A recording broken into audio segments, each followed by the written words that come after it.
Hey everyone, welcome back to the channel. Thank you for being here. My name is Andrew, coming to you from the beautiful Carolinas.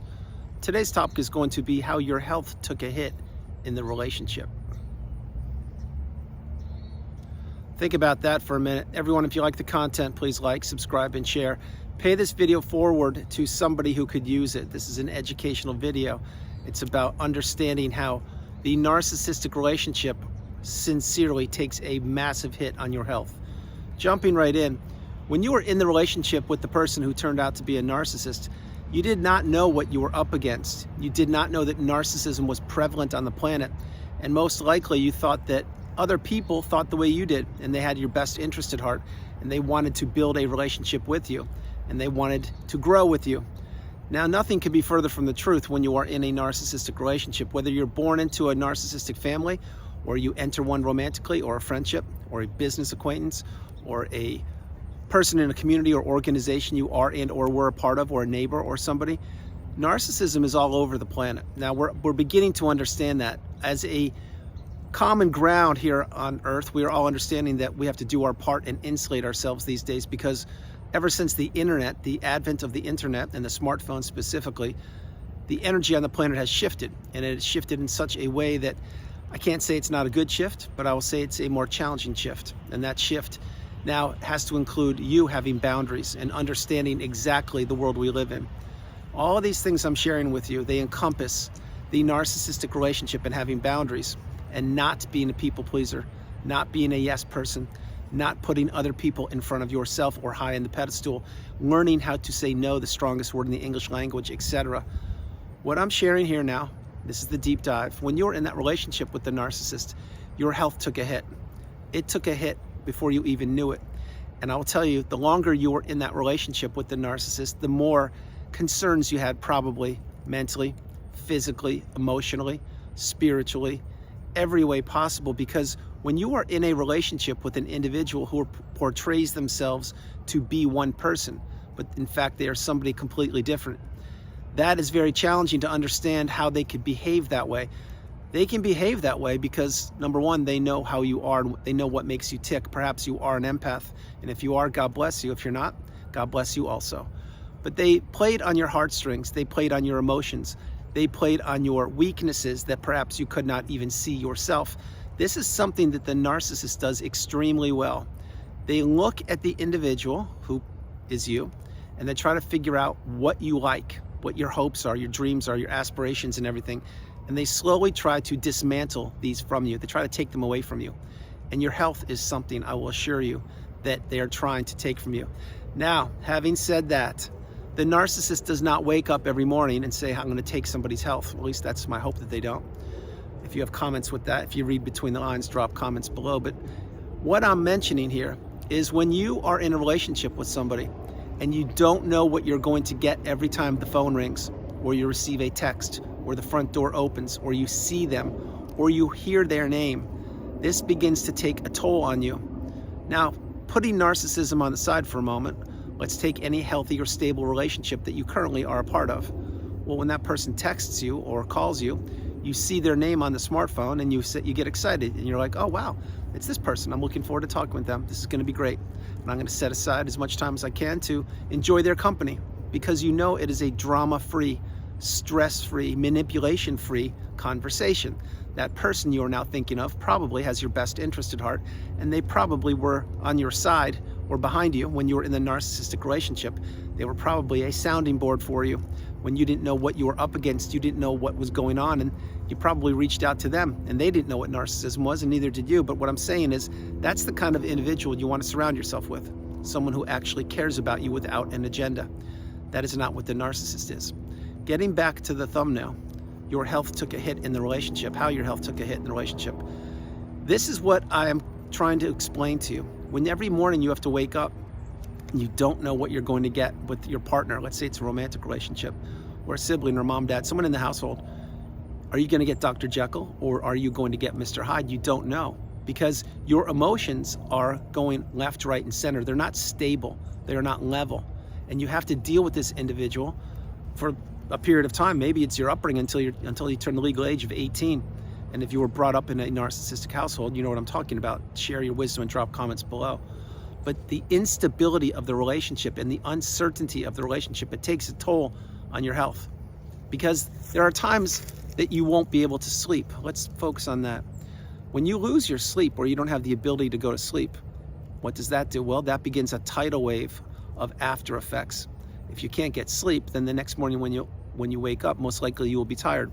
And if you have to go to school or work, you probably can't function on a high level. And then perhaps you don't begin to eat as well as you used to. And then when you come home, you feel a little bit tired and you do not go to the gym to exercise. And then what happens? Well, then you see the narcissist during dinner time, and you get peppered with what you did or did not do during the day. And then perhaps you go to your room and you contemplate, did I just experience that again? Is that what's going on here?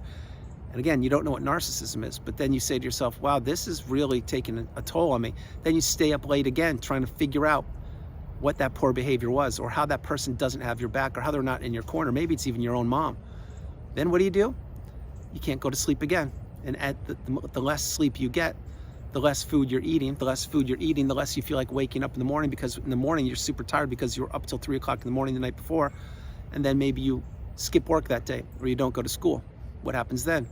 Well, now your exterior world is really taking a hit, because now you skipped school or missed a payday from the lack of work. And then what happens? Well, then the next day you go to work, and then you perhaps did not get much sleep the night before again. And then again, that cycle continues over and over and over again. That's just one example of how your health takes a hit. Now, another way your health takes a hit is your mental capacity. You're, let's say, in a romantic relationship with a narcissist, or they're a friend, whomever, and they are peppering you with abuse. They're gaslighting you. At times they're giving you the silent treatment. They're not listening to you. They're over talking you. They are trying to pull out information from you. And every time you exit that communication with the person, you feel drained, you feel anxious, you can't wrap your head around what happened, but yet you're still drawn to that communication with the person because they now have placed you in an area called the devaluation stage, or the narcissistic fog. You feel compelled to pick up the phone.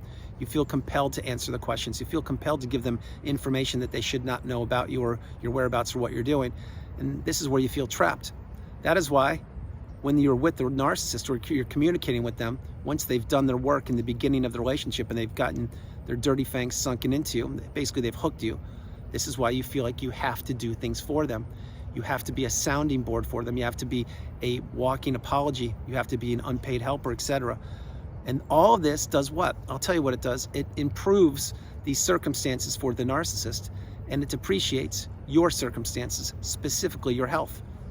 Now, understand this part. Let's say that you came down with a rash, or you began to lose your hair, or you developed something more serious. Not that those two aren't serious, but maybe you had some autoimmune disease, or something that really you did not experience before you were in the narcissistic relationship. Do you think for a moment that was a coincidence? I'll tell you right now, it wasn't. It was because of the weight of the relationship that you were carrying on your shoulders. Something eventually had to give, and it was your body that was breaking down. Because why? Because you were contributing to the betterment of the narcissist, and you were working for the relationship, and you were being available to them. And every time you would communicate with them, you would scratch your head. Who does that? Who behaves that way? Who throws a rage fit out of left field? Why would someone gaslight me? Why would somebody give me the silent treatment? Why would someone say that A, B, and C person is so much better than me? Or in other words, triangulating you. A toxic narcissistic individual would do that. And why would they do it? Number one, they do it because they can. Number two, because they already had you hooked. They already had you where they wanted you, so they wanted to continue to pepper you with abuse. Number three, you didn't know where you were. You didn't know how to get out of that relationship, but what you did know is your resources were becoming depleted. And for this video, I'm focusing on your health. This is when you would go to the doctor, and he or she would say, hey, your blood pressure's a little high, or you don't look as good as you used to. You look jaunt. Or are you getting enough sleep? Or are you exercising? Or are you eating properly, etc.? Or what's happening in your personal life? I really don't think the doctor would say that, but if they were wise, they would say something like that to get to know you a little bit better. That's for a whole different live conversation when I speak publicly. Having said that, these things are beginning to add up to you, because now the doctor has noticed that something's not quite right with you, because you usually go see the doctor once a year for a checkup, but now you're going a couple times because things are starting to break down in your body, and you know it, and you want to get them fixed. But what you don't realize is it's the person you're living with that is administering all this toxicity and the negativity into your brain, and it is manifesting itself through the physical being called the body. This is how it works. And this is one little aspect, which is actually a huge aspect, which is the narcissistic abusive cycle, the physical part. But this is only one layer of the onion. There are literally thousands of layers. But your health is of the utmost importance. Let's say now that your body is breaking down, let's say that you broke a bone in your foot, or you couldn't walk because you had to have meniscus surgery or torn ACL or something. Well, what happens there? Well, I'll tell you what happens there. If you don't get that thing fixed or looked at immediately, and I do mean that, then your other leg is going to start carrying the weight of the other leg, the leg that's injured. And then what happens? Well, the first leg that's injured, let's say torn meniscus or ACL, as an example, if you don't get that looked at, then it's going to manifest itself in the other leg because the other leg is now doing more work. And then before you know it, both legs are completely not working properly, and one day you break down, you can't walk. And then what happens? Well, then you go to the hospital, maybe an emergency room, and they look at you and say, hey, guess what? You don't have an ACL in your left leg. And your right leg, that meniscus surgery you had last year, needs to be done again because you tore it again. And now you're scratching your head and you're sitting there thinking to yourself, how did I get here? What happened? Well, I'll tell you what happened. What happened is the weight of the relationship was too cumbersome and your knees or legs eventually gave out. This is one example of how things work. I'm going to fast forward and let you know what happens next with that. So one day you get double knee surgery and your knees are the size of beach balls and you are isolated and you're trying to heal. But who do you have around you? You've got the narcissist. But on top of that, you have a workplace bully / narcissist, because you are now at home, working from home, because you're supposed to be recovering from double knee surgery. But what does the narcissistic workplace bully do? They begin to pepper you again with work on weekends and asking you when you're going to come into the office. And you're saying to yourself, I have 3 weeks. The doctor gave me actually a month, but I'll be in 3 weeks, because you're accommodating and you want to contribute because you're an empath. The narcissist, the workplace bully, doesn't take that. They begin to pepper you with more and more abuse, and they begin to have you lose your focus, which is healing and rehabbing. This is how these things take place. All these things I'm sharing with you, they all start with one individual, which is the narcissist. Because had you not met the narcissist, your health, would it be perfect?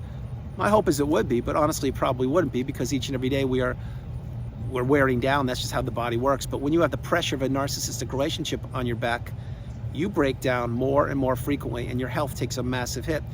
So understand the sleep example I gave you, the double knee surgery example I gave you. That's not even counting the emotional abuse that manifests itself throughout your body.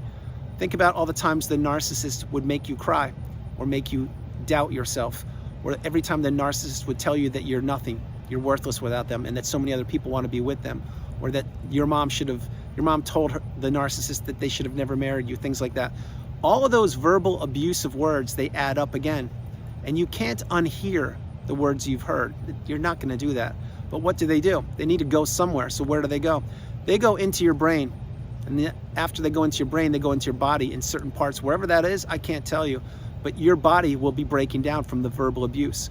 When you hear someone's toxicity who years ago claimed that they loved you because they were love bombing you, when you hear that toxicity after the mask has slipped and you've entered the devaluation stage, day after day, week after week, month after month, you're not certain who you're going to get, what kind of person you're going to wake up to. That's not a good thing. There's no stability there. There's no reassurance there. There's no accountability there. There is no one there to be for you. There is only one person who is watching your health deteriorate more and more and more. And does the narcissist know what they're doing? Absolutely 100% they know what they're doing. Do they know your health is ailing? Yes, they do. Are they going to be there for you to help you improve your health? Probably not. Drop comments below if you're one of the people that, let's say the narcissist, you married them or you're in a relationship with them. Were they bedside there for you to help you heal and recover? Did they drive you to the hospital? Did they pick you up? Were they there waiting for you when you were having a procedure? Or were they on their smartphone texting, looking for your replacement? Or did they ask you or tell you, just grab an Uber? I'm too busy, I have to go boil an egg. Think about everything I'm mentioning to you. The narcissist doesn't care about you. They didn't in the past, they don't now, and they never will. And the narcissist knows every single thing you were experiencing, because everything you went through in that narcissistic relationship, specifically for this video, the physical abuse, meaning your body breaking down. I'm not talking about the narcissist being abusive to you, that's a whole different video. I'm talking about your body breaking down because your health has taken a hit. They watched that unfold, they watched that happen. and they grimaced and they grinned and they gave you a smirk, and they would look at you and say, you're so weak. Like, why do these things keep happening to you? Why do you have to go to the doctor all the time? Why are you having concerns? Like, what's going on with you? In the back of their mind, they know what's going on. They're administering this punishment to you just by living with you, just by communicating with you, just by sucking the air out of the room every time they walk in the room. The narcissist knows exactly what they're doing, and they did not want you to heal, not only from the financial abuse, the verbal abuse, the physical abuse, the emotional abuse, but everything from your ailments. They didn't want you to improve. And you may say, well, really, they kind of did. No, they didn't. I'll tell you why they didn't. Because they were never there for you when the chips were down. They were never there for you when the chips were up, meaning when you had a full bank account and you were healthy and you were looking the best and you had a social circle and a support network. That's when things were looking good. That's when most people want to be around you, when things are going great. Most people don't want to be around you when the chips are down. And the narcissist is at the top of that list. You see, the narcissist knew where they placed you, and they knew that they wanted to watch your demise, and they did everything they could to inflict as much damage upon you throughout that whole relationship. And the physical ailments that your body took, and the mental ailments that your body went through, and the verbal abuse you experienced, and the emotional abuse you experienced, and the financial abuse you experienced, all these things added up. And then one day, most likely you were discarded, or if you were strong enough, you ended the relationship yourself. But understand what I'm sharing with you before I close the video out. The physical part of the narcissistic relationship, your body will take a toll. It really will, because being in the relationship for one day or 30 years, it adds up. Because all the narcissist needs to do, let's say you're in the relationship for one day, all they had to do was tell you a whole bunch of toxic words to devalue you and tell you that no one likes you, no one wants to be around you, you're no good. Why don't you improve yourself? People are talking bad about you. So-and-so said this about you. If you even deal with one day of that, that's one day too many. But yet the narcissist keeps going on and on and on, and then look for unsuspecting individuals they don't have the wisdom that you're getting, and they want to pepper these people with abuse. So it wasn't just you, it was so many people. But when the narcissist has drifted off into the quagmire state, either post-discard or if you removed yourself, what do? Number one, they hope you don't figure out who they are. Number two, they don't want you to put yourself back together. Number three, they don't want you to heal every way possible. And number four, they don't want you to continue or to understand that this is now your time and to live your best life. They don't want any of that. They want you staying stuck in that low vibrational state where they switched energetic experiences with you. They stole your beautiful, bright, shining light, and they kept you prisoner in the dark quagmire state of the narcissistic existence where they are super low. Guys, that's the video. I hope you liked it. I love doing it from the beautiful Carolinas. This is Andrew. Namaste. Have a great afternoon, evening, or morning. No matter where you are on the planet, you are not alone. Remember that, you are not alone. And this is just a 18 or 19 minute video to let you know an outline of the risks or the health that your body will take a hit when you're in these narcissistic relationships, meaning your health will take a massive hit when you're in these relationships. And please drop comments below, pay it forward. It's not a coincidence that when you were with this person that your health went sideways. It's because you were with them, and that was such an energetic and toxic and debilitating experience to go through that it manifests. One of the ways it manifests was through your health. So understand that. Guys, I love you all. God bless you. I spoke a little bit not as quick this video. So drop comments below if you'd like to speak a little bit slower. Some people have mentioned that recently, and I'm doing my best to continue to educate you guys each and every day. I'm paying it forward, and I will continue to bring it forward each and every day. God bless you. I love you all, and I'll talk to you tomorrow. All right, bye.